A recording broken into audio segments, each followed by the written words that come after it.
Meus prezados amigos, irmãos, ouvintes, que estão me vendo e me escutando nesse momento. Antes de tudo, eu quero dizer para você que a partir de agora você vai conhecer a verdadeira história do Natal.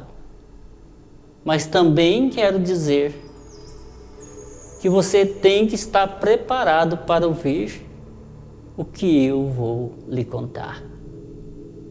E também quero dizer que não tem nada a ver com a sua vida, com a sua crença, com a sua fé. Você faz da sua vida o que você quiser. Você tem o direito de crer no que você quiser. Eu respeito a sua fé, mas o meu dever é contar o que eu sei. E a história do Natal começa há milhares de anos atrás, não há 2000 anos. Se comemora o Natal há muito tempo. E tudo começou com Noé. Tudo começou após Noé. Vamos ouvir o que diz o texto para depois nós continuar com a história. E começou Noé a cultivar a terra e plantou uma vinha. Bebeu do vinho, e embriagou-se, e achava-se nu dentro da sua tenda. E Cão, pai de Canaã, viu a nudez de seu pai, e o contou a seus 2 irmãos que estavam fora. Então tomaram Sem e Jafé uma capa, e puseram-na sobre os seus ombros, e andando virados para trás, cobriram a nudez de seu pai, tendo os rostos virados, de maneira que não viram a nudez de seu pai. Despertado que foi Noé do seu vinho, soube o que seu filho mais moço lhe fizera, e disse: Maldito seja Canaã, servo dos servos será de seus irmãos. Disse mais: Bendito seja o Senhor, o Deus de Sem, e seja-lhe Canaã por servo. E é o que você ouviu aí, está vendo aqui no texto, que Noé, certo dia, bebeu um pouco mais de vinho e ficou bêbado. Porque ele era agricultor de vinho. Então, ele bebia vinho. Um dia ele bebeu um pouco demais e ficou bêbado. E acabou dormindo na sua tenda, nu. E o seu filho Cã, vendo seu pai nu, começou a tirar sarro de Noé. E foi chamar os seus irmãos com deboche, dando gargalhada e dizendo: vamos lá ver como que o nosso pai está. Meu pai está nu lá na tenda, peladão, bêbado. Então, Sem e Jafé tomaram uma capa, viraram o rosto e foram cobrir a nudez do seu pai, com o rosto virado, com respeito. Após Noé ter acordado de sua embriaguez, ficou sabendo e não gostou de nada do que viu. Então ele amaldiçoou Cã, dizendo que Cã haveria de ser, a partir daquele momento, escravo dos seus irmãos. Escravo dos seus 2 irmãos, Sem e Jafé. E que todo aquele que viesse após Cã seria amaldiçoado. Mais tarde Cã se casou. E logo vieram seus filhos. E entre os filhos de Cã nasceu um filho chamado Cuxi. Cuxi, então, logo que se formou, casou-se com Samírases. E aí começa a história.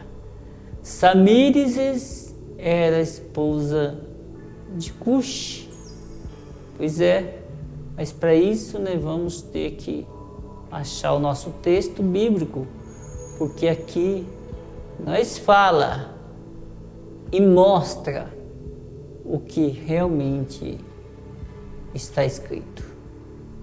Vamos achar o texto para nós mostrar para você o que diz o texto sobre Cush, sobre o primeiro homem poderoso na terra, que é de Gênesis 8. Vamos ouvir. E Cush gerou a Nimrod, este começou a ser poderoso na terra. E este foi poderoso caçador diante da face do Senhor, por isso se diz, como Nimrod, poderoso e caçador diante do Senhor. E o princípio do seu reino foi Babel, Ereque, Acade e Calné, na terra de Sinar. Desta mesma terra saiu a Assíria e edificou a Nínive, Reobote e Ir, Calá. Então Cush gerou Nimrod, como está escrito aqui. Nimrod era um filho terrível de Cush. Ele sentia-se como fosse o próprio Deus, ele adorava ele mesmo. Nimrod foi que fez ou tentou fazer a Torre de Babel, que queria tocar ao céu para adorar os astros.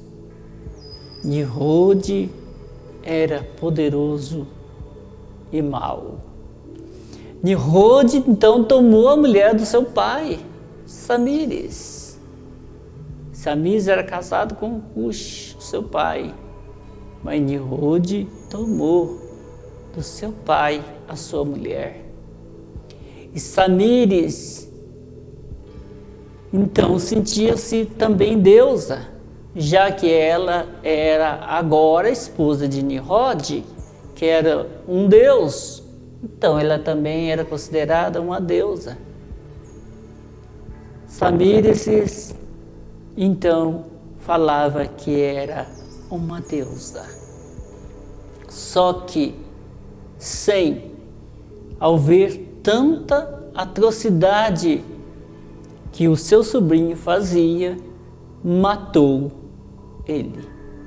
Então Nimrod foi morto e despedaçado por Sem, o seu tio-avô. Após a sua morte, Samires começou a espalhar a notícia de que o seu marido, Nimrod, era Deus e que ele tinha subido para o céu e que agora era o verdadeiro Deus Sol, que ele estava lá em cima, que ele era o Sol. E em pouco tempo, Samires engravidou de outro homem e, mentindo, disse que a gravidez era reencarnação do seu marido, Nimrod. Que Nimrod tinha reencarnado e que ia nascer do ventre dela. Então, quando o menino nasceu, ela colocou o nome dele de Tamuz. Tamuz era o nome do menino, filho de Samires. Samires era mãe de Tamuz. Tamuz também era caçador, como Nimrod era. Então, um dia, Tamuz foi caçar no mato e foi morto pelo animal selvagem. Tamuz caiu sobre um tronco de uma árvore e lá ficou morto. E aquele tronco apodreceu. Então Samires disse que naquele lugar tinha sido morto Tamuz, o deus Nimrod, e naquele lugar nasceu um pinheirinho. E aí que tudo começou.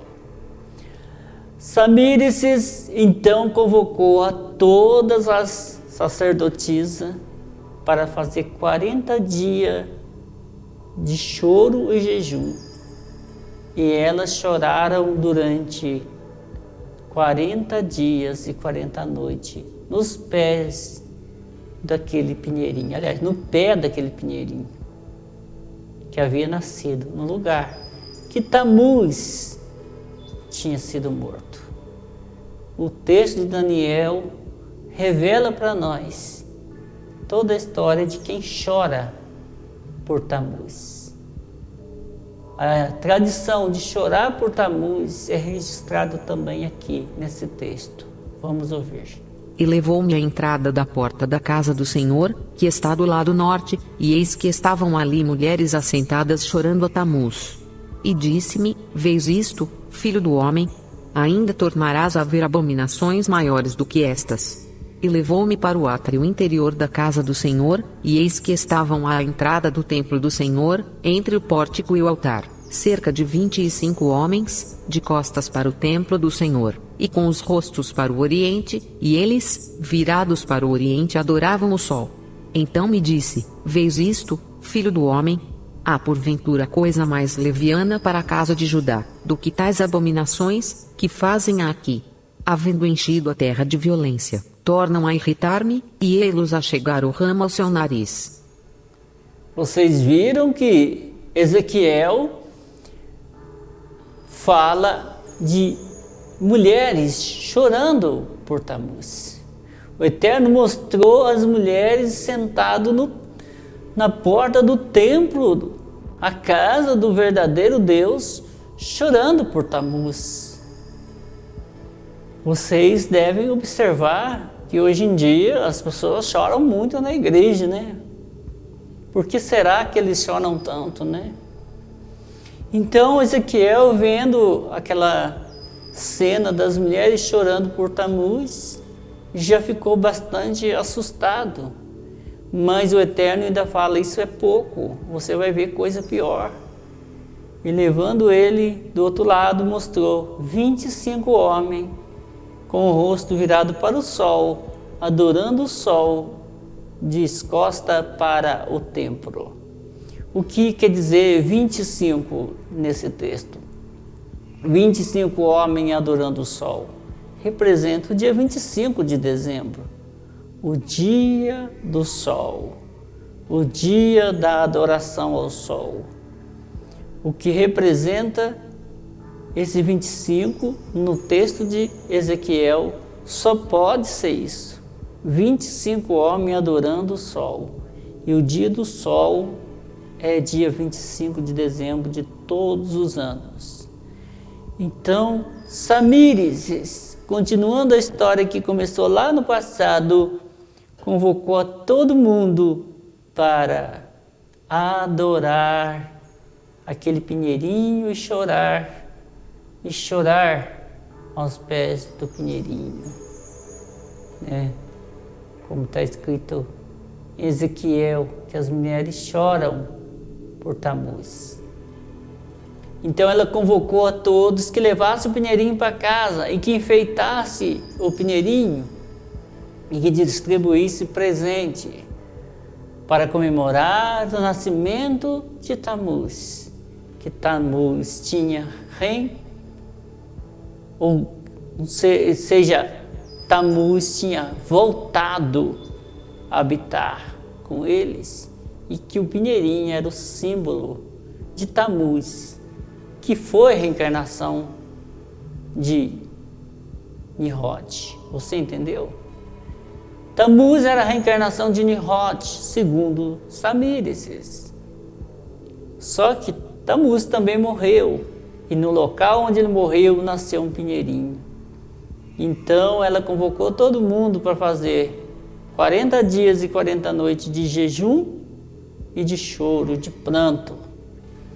E após, ordenou que todo mundo desse presente um ao outro, aonde é a tradição de hoje, de pessoas colocar pinheiro dentro de casa enfeitado como esse daqui e distribuir presente para todo mundo, celebrando o Natal no dia 25 de dezembro. O dia de Tammuz é comemorado o dia do Deus Tammuz, que era o Deus Nimrod, e que não é Deus, era homem, e se sentia como fosse Deus, mas não era. E todos comemoram esse dia como se fosse o dia do Salvador, como se fosse o dia que nasceu o Salvador do mundo. E não é. Vocês estão comemorando uma data pagã, contrariando a vontade do verdadeiro Deus, o Criador de todas as coisas, aborrecendo. É por isso que o Natal é tão triste. É por isso que, por mais que você queira alegrar o Natal com festa, com música, com presente, com bebedeira, com comilança, o Natal é triste até pelas músicas. As músicas têm uma melodia triste. O Natal é triste. O Natal não é alegre. Todos fazem de tudo para o Natal ser alegre, mas o Natal nunca foi alegre, até pelas melodias que é tocada. Porque dia de Tammuz e a tradição que vem passando de ano em ano sobre Tammuz é que os adoradores de Tammuz choravam, como diz o texto de Daniel, pranteava por Tammuz, como fez Samírasis e a sacerdotisa ao pé do pinheiro por 40 dias e 40 noites. Essa é a verdadeira história do Natal. Agora, cabe a você, que é realmente crente, verdadeiramente fiel, ou melhor, quer ser fiel ao único Deus, verdadeiro Deus, Criador de todas as coisas, celebrar ou ignorar essa data. Não cabe a mim dizer para você o que você deve fazer. Cabe a você pesquisar, aprofundar em estudo e seguir uma vida reta, uma vida melhor perante o Criador, fazendo o que lhe agrada e não o que entristece ao nosso Pai eterno, o Todo-Poderoso. Se você gostou do vídeo, não custa nada você deixar um like aí. E se quiser compartilhar também, pode compartilhar. Esse é o meu dever, mostrar a verdade. Não importa no que você creia. A verdade do Natal é essa aqui.